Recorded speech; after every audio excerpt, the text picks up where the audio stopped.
بسم اللہ الرحمن الرحیم۔ پیارے بھائیو، حدیث پاک میں آتا ہے ہر پیدا ہونے والا انسان جو بھی دنیا میں آیا ہے، حدیث پاک میں آتا ہے کملی والے آقا علیہ الصلوۃ والسلام نے فرمایا ہر پیدا ہونے والا انسان اپنی قبر کی مٹی اپنی ناف میں لیے پھر رہا ہے۔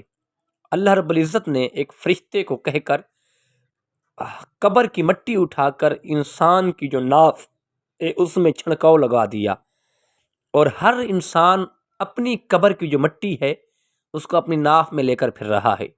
ہم نے دنیا کے لیے تو سوچ لیا، ہم نے بنگلے بنانے کے لیے تو سوچ لیا، کوٹھیاں بنانے کے لیے تو ہم نے سوچ لیا، اگر ہم نے فکر نہیں کیا، احساس نہیں کیا تو آخرت والی گھڑی کا احساس نہیں کیا۔ ہم نے تیاری نہیں کی تو قبر کی تیاری نہیں کی، ہم نے آخرت تیاری نہیں کی تو آخرت کی تیاری نہیں کی۔ حالانکہ حدیث کے لفظ میرے آقا نے فرمایا ہر انسان اپنی قبر کی مٹی اپنی ناف میں لیے پھر رہا ہے، لیکن ہمیں آخرت کی فکر بھی نہیں ہے، ہمیں آخرت کی سوچ بھی نہیں ہے کہ ہم نے آخرت کے لیے آخر جمع کیا کیا ہے۔ حضرت جنید بغدادی رحمۃ اللہ تعالیٰ علیہ، یہ بہت بڑے بزرگ ہیں، ایک جگہ بیٹھے تھے تو ایک غافل انسان وہاں سے گزرا، تو اس انسان نے پوچھا، جوان نے پوچھا کہ حضرت کوئی آبادی کا راستہ بتا دیں۔ تو حضرت جنید بغدادی رحمۃ اللہ تعالیٰ علیہ نے کہا تھوڑا سا آگے جائیں گے تو ایسے جا کے آگے سامنے جو ہے وہ آبادی ہے۔ وہ جوان جب آگے گیا تو آگے سارا قبرستان تھا۔ اب غصہ اور جلال ایسا تھا، اور جوان پلٹا اور کہا کہ حضرت تم عجیب بزرگ ہو، میں نے تمہیں آبادی کا کہا تھا، قبرستان کا نہیں کہا تھا۔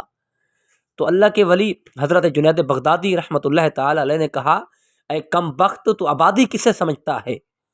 تم بنگلے اور کوٹھیوں کو آبادی سمجھتا ہے؟ اصل آبادی یہ ہے جس کو تم قبرستان سمجھ رہا ہے، وہ آبادی نہیں ہے، وہ تو ایک مسافر خانہ ہے، جہاں کل کوئی اور رہتا تھا، آج کوئی اور رہ رہا ہے، پرسوں کے اور رہے گا، اور یہ تو مسافر خانہ ہے، کوئی آ رہا ہے کوئی جا رہا ہے۔ اصل آبادی وہ ہے جس کو تو نے قبرستان سمجھ رکھا ہے، جو وہاں پہنچا ہے وہ اصلی رہائش گاہ وہ ہے، اس کے علاوہ پھر اور کہیں پلٹ کے نہیں گیا۔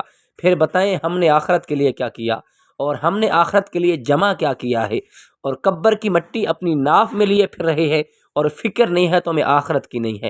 ہم نے دنیا جمع کر لی، مال جمع کر لیا، ہم نے قبر کے لیے کیا جمع کیا ہے؟ ہم قرآن پاک کی تلاوت کریں، کملی والے آقا کے فرمان پر عمل کریں تو ہماری آخرت کی تیاری ہوگی۔ اللہ عمل کی توفیق عطا فرمائے۔